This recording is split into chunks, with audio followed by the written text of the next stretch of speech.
All right, good morning, everyone. We are going over Lab 3 Population Ecology, where we're learning about more specifically predator-prey populations and the dynamics within the relationship of that, and also looking at the composition of a population in a set study area and how do they relate to each other and how would that look like moving forward.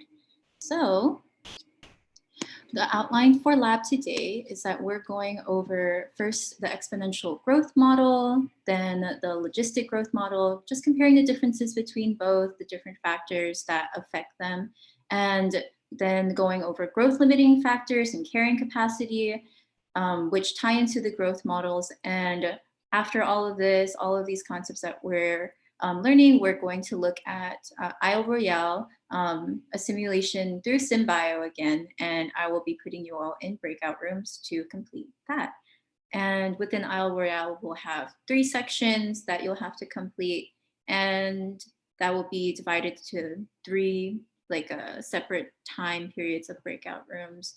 But first, we're going over our learning objectives is to explore the differences between exponential and logistic growth models. I think they're very useful at looking not only at population ecology in terms of environmental settings, but also other population types within the world that we live in now. And we're also going to try to understand the factors that affect an ecosystem carrying capacity. And the terms that are involved, we'll go over those definitions and what would that look like in the models. So first, population ecology.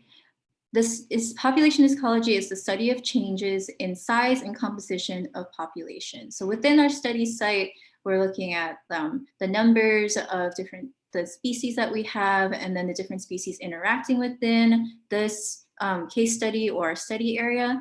And it's also the study of the factors that affect these changes. So that would be the amount of resources or the different species within our study area, or even the space that they inhabit. So first, if we're going over exponential growth is a population increasing at its maximum growth rate and slowly increases in size at first, then accelerates. The result is a J-shaped curve. So as an example, if we were looking at the beginning of COVID-19, specifically more last year, 2020, from January 21st to March 29th, the first couple of months, we can see that the confirmed cases of COVID-19 over time has been pretty much non-existent until around mid-March, where slowly we have the increase in confirmed COVID cases leading to this J-shaped curve, and then it quickly accelerates and grows and grows, and this is an example of exponential growth. Also, it's based off of the amount of hosts that COVID-19 can spread to, and for an exponential growth model, the more hosts that are available for COVID-19 to infect, they will increase the total amount of COVID-19 positive cases and create this J-shaped curve.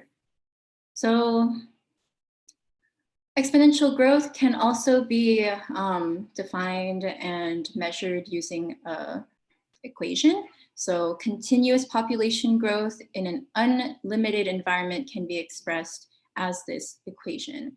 So we are assuming that there's unlimited amounts of resources, space, everything for whatever population to grow exponentially. Our equation that we're looking at is dn over dt, which is instantaneous change with respect to time. It's equal to R max, so per capita intrinsic rate of increase, which is basically just the rate of growth, multiplied by Rn, which is our population size. And this, using this equation, we can look at exponential growth for a species. And so we know that as population N increases, the rate of the population dNdt gets larger, so our rate of growth also increases as well. But this can't be used for long periods of time because it's not, it doesn't represent reality. Eventually, there are limits to your growth, like space and competitors or resources. So this exponential growth equation is only for short-term modeling. So now looking at exponential growth, the larger the population size, the higher the population growth rate. And we know that by, again, our equation that we covered on the last slide, where n, as it gets larger, our growth rate in turn also gets larger. Some assumptions for exponential growth is that, again, we have unlimited resources, food, water, nutrients, things like that. Unlimited space for your species to live and inhabit. There are no predators, so that means that there's nothing really limiting your population size, and there are no environmental impacts or changes. So assuming that sea level rise, if you're living in a coastal area, that's not happening, or also assuming that climate change isn't happening, so your range of temperatures within your habitat isn't changing at all. So that's assuming that is constant. So next, we are looking at logistic population growth. And this is when we are taking into account all of these factors that would limit your growth. So we know that exponential growth model, it's not reality because in real life, you do have limits to the amount of food, space, water. There are predators that and other environmental factors that affect your growth. So this is when we take into account these factors. So we have the number of individuals on our Y vertical axis, and we have time across our horizontal axis. And our K is our carrying capacity. So if we're looking at our population growth on an exponential growth model, we know that it was a J-shaped curve where it slowly increases and then quickly accelerates. But in our logistic growth model, our growth slows down near our K, our carrying capacity, and eventually stabilizes near a carrying capacity. And our carrying capacity is the population that our system can sustain. So it results in a sigmoidal curve or an S-shaped curve as the population growth starts to slow down near our K. Our logistic population growth is as resources are depleted, population growth rate slows and eventually stops. So we can tie that back into the model that we saw in the last slide, where slowly the amount of population in our growth model starts to level out. And it results in an S-shaped sigmoidal curve where the carrying capacity is the maximum number of individuals a population and environment can sustainably support. This means that we are taking into consideration that we have a finite amount of resources that can only support a finite number of individuals. So just taking into account all these different factors that can limit our growth. So more specifically, factors that affect our carrying capacity, our K, is the availability of resources. Again, like food, water, all of that. Space is one, again. And then things that like our availability of resources can also be affected by climate. More specifically, we can think about different seasons where the amount of food that's available for different seasons change, but also by climate, as climate is changing, the different vegetation that can grow would also change with changing weather patterns and things like that. Another factor are predators. Predator population depends on prey population. So, and prey population is in turn limited by predators that are present. And now, more specifically, if we're looking at population growth in terms of our previous example of COVID, we can look at our Bay Area curve, where we looked at the beginning of March as it started to our population growth created that J-shaped curve. But now over time, past March, we can see near April, that's when we are hitting the carrying capacity at that point, where the amount of cases, positive cases, started to level out, and we saw this stabilizing near the K carrying capacity at that point. And then the amount of hosts as one host is, as you all social distance, wear your mask, all of that. This exponential growth means that there's less, or with like the logistic population growth, as less people are protecting themselves, as more people are protecting themselves, there are less hosts for COVID-19 to infect. So jumping off of exponential population growth that we saw in the previous slide, and now leading into a more realistic look at a logistic population growth in real life. And now we saw that exponential population growth had an equation for that. Our logistic population growth equation is basically the same thing.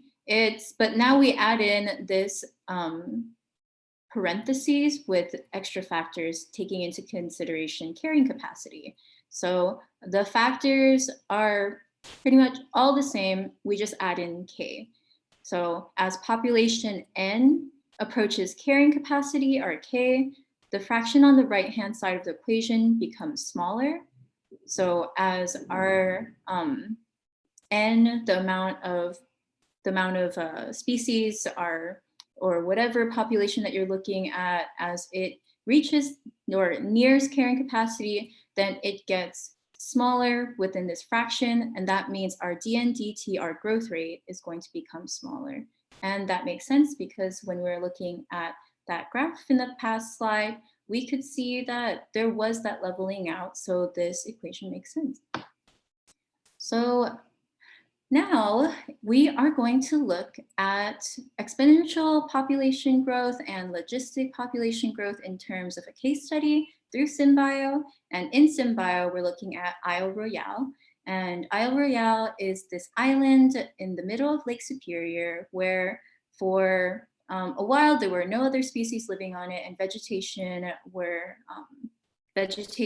just got to grow and inhabit, and then suddenly, after a while, moose, because they're great swimmers, got to go on the island and then inhabit this island. And then after a while, it was just that moose population. And during an especially harsh winter, an ice bridge formed from Isle Royale from the coast, and then wolves were introduced. So then those two populations started to affect each other, and scientists got to basically see and track Isle Royale and the predator-prey population over time. And it's the longest running ecological study of predator-prey populations, and now we're going to look at it. It's small enough that they can track both of the different species and just get a better idea of how does this relationship work with each other. And now we're going to look at that today too. So again, we are looking at different species like moose and wolves, just between these two. And how do wolves get to Isle Royale? During a harsh winter, an ice bridge formed, and that's the wolves crossed that ice bridge and then were introduced to Isle Royale and have been having this predator-prey relationship with moose. So from here, we are now going to go to SynBio. Let me share that with you really quick. And one moment. So when you go into SynBio, In the very first page, we did understanding experimental design, last lab. Now we're going to look at Isle Royale. So if we click into Isle Royale, let me just give you a brief overview of what that would look like. The next page after Isle Royale, the next page would give us the contents, the overview of what we would be going over today. So there are 6 sections. We're only going over 3. So we're going over the first 3 sections where the moose arrive, and we're just looking at the moose population. That's going to be 20 minutes in your breakout rooms. And then we're going to come back. I'm going to introduce the different things that you would look at for section 2, where we're going to add in wolves. And then that's another 20 minutes in your breakout rooms. We'll come back to the main group, and then we'll go over what you need to do for section 3, where we're looking at growing seasons, short, medium, and long growing seasons, and how that would change our populations. So first, for the moose arrive, for our section 1, if we click next, we are given some background information about Isle Royale. Basically, that it is this island in the middle of Lake Superior, and then moose population was introduced, and then the wolf population was introduced, and then they have been impacting each other since. And some more background information about how the island is small enough to be studied, and how we are going to be looking at the simulations and then analyzing this case study. So there are questions that you'll start to answer in the beginning. You can click on these buttons, and there's like background information on the different species, like the moose species. And you'll read that to answer some of these questions here. And then moving on to our case study, say this is when we're going to start, start adding in our moose to our population, and then start looking at their population growth. So we're looking at the first 5 simulated years where there's just no moose population. We can zoom out too. So say there are different buttons at the bottom here where this is our chart. Population size is on our Y, time is on our X, and the go step would just have our population of whatever species that we have just continue growing. And we can also stop. We can add 50 to add 50 years. We can increase the amount, the speed of our population growth by this scroll bar at the bottom. And we can also add the amount of moose too by clicking on this plus button, and say we can click and drag and maybe add like maybe however many moose that we need within our case study. So if we move forward, and let me just reset everything and walk through this part of the simulation, where we're going to want to run it for 50 years. And we're just going to let the population move on and just let the simulation run. So after our 50 virtual years have passed, we're going to be looking at this graph. And one way to figure out the, say for question 1.2, what is the approximate size of the stable moose population? So our stable moose population is right around here, where it seems like we've hit our carrying capacity after our population has started to level off. So we can see that it's not an exact straight line, but it's generally around like this line. So we can just click and hover over this line and say it's around 170 or 570. 570, and then we can check our answer. And since it's an approximate of what our carrying capacity is, I think around like 170 or within that range of 160 or 180, it's going to be good, like estimate. Then same thing, if we wanted to look at the approximate maximum size the moose population has reached, we can just click and hover over this line and say at the maximum, moose population is around 1:15, or was it 9:15? Oops. So that is the basics that section 1 is. And did anybody have any questions about section 1? Okay, great. So now I will put you all in breakout rooms and say you'll have 20 minutes to go over section 1 within your groups. 20 minutes, that's like, we'll say we'll give you a little bit more, maybe 25, a little bit around there. So we'll meet back at 9:15, and I will jump back in maybe near the end and ask if you have any questions.